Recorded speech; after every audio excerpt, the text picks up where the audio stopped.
everyone, in this video, I'm gonna show you how to add a chart in Google Sheets. Turning a massive table of numbers into a visual art makes your data significantly easier to understand at a single glance. First, let's look at how to build it.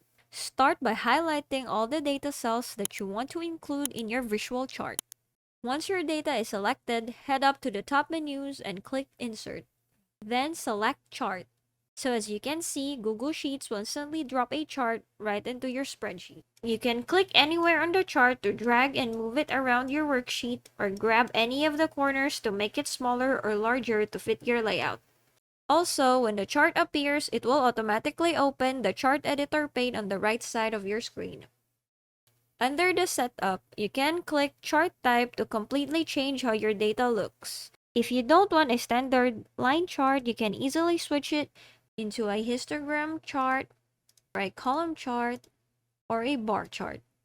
If you click over the Customize tab, you can fine-tune the look and feel of your chart.